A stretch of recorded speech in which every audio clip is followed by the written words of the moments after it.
back to the reason that what happened then to his father, he remarried.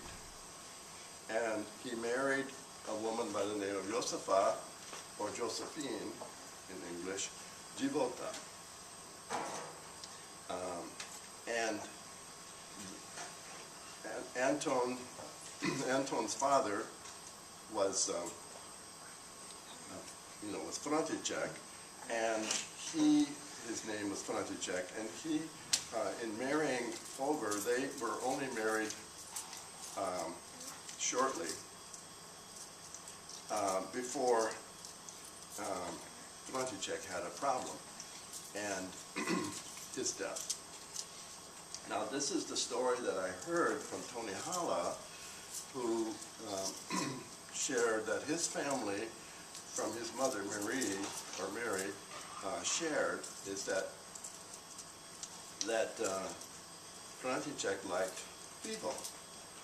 And so he would have enjoyment for drinking, and they led me to believe that he had a problem at times where he would overindulge. Terry. What a way to go. So what happened one evening, František was in town having a beer, and maybe more, we don't know, and a blizzard hit. So to get home, that there was a problem. He got disorientated, whether it was due to the alcohol or whether it was due to the blizzard and the snow, and combination perhaps.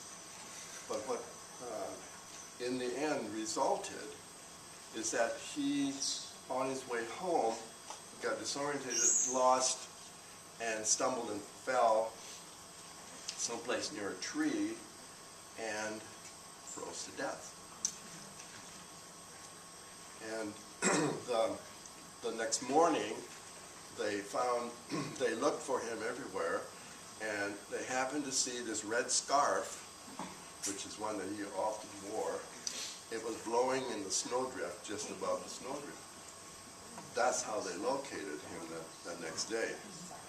And so they pulled him out, took him home, and tried to revive him, but he was gone. And Tony said, too, that they had to cut his boots off because they were frozen on. Couldn't get his shoes off. Why didn't they bury him with the boots on? I don't know, Paulette. So that was So how old was Anton at that time? 6. He was 6 when he died. When his father died. So 2 years. So Yes. Wow. So then did she just give him up? So we don't know, and there's no records anywhere that we have located where that they might have been raised, where they might have gone to school. Ludmilla thinks that they might have been, maybe one of the other Kucera family took him in. Maybe she raised him herself, Josefina did.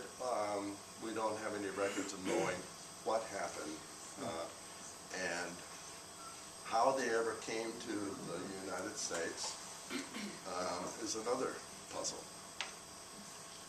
And it might have been that, Anton and Marie were hearing stories about the good life in the USA, and so then they found passageway. Does anybody know when they came over? 1813. We don't know. 1891 is what Marie in her obituary says. She came over in April of 1891. She, at least the family that wrote up the obituary said. And I was talking to Tony here earlier about knowing the date. And do do you want to share something about that ship's name? Well, I don't know the source of it, but I got it from my sister May, and I don't know if she picked it up from the same sources that you did, which was probably Lillian. But there was the name of the ship, according to this source, is Kaiser Wilhelm, that came into New York, and that says 1897, so that's 6 years after the date that you saw you having that obituary. So again, it's one of these things that I can't confirm. Right, we're puzzled by it, that we don't know. And so this is another possibility, is that Lillian had shared that, and I wrote it down, and so when I was doing some research on passenger lists, you know, I looked up the ship and I couldn't find it in that source. Okay. So, but anyway, I think that it has some legitimacy because the family has the name of the ship and the captain's name. How So- old would they been at that time? And the only reason I asked that, I can remember my dad saying, that he said that his dad came over as 18 years old and did not know any English at that time, and then was able to do all the things that he did in a very short life that he had over here.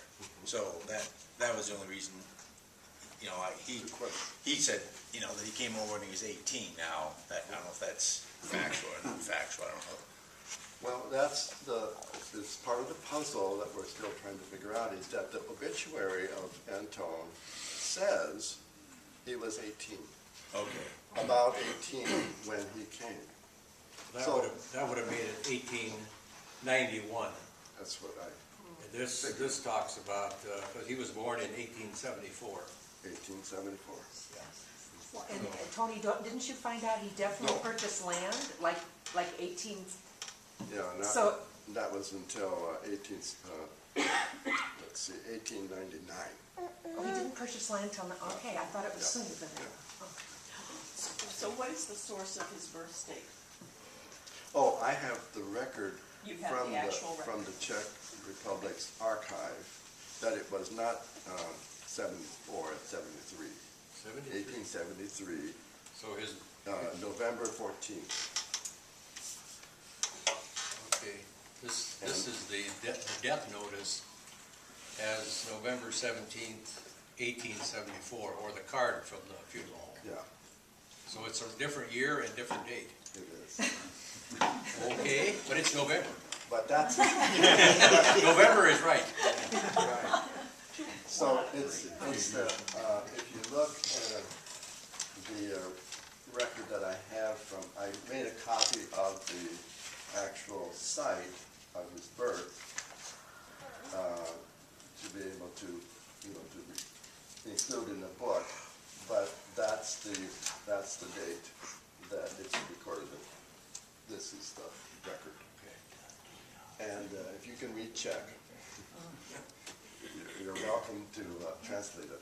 But you can make out František Kucera, who was a Catholic in Salačeva Hota, and his father's name was Cinka, which is Vincent in Czech.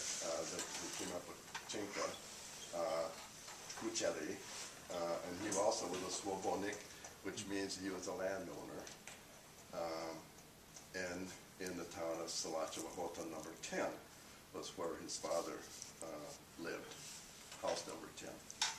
Antone was born in house number 7, but Vincent was number 10. So that's the date, was Listopad 14th, 1873.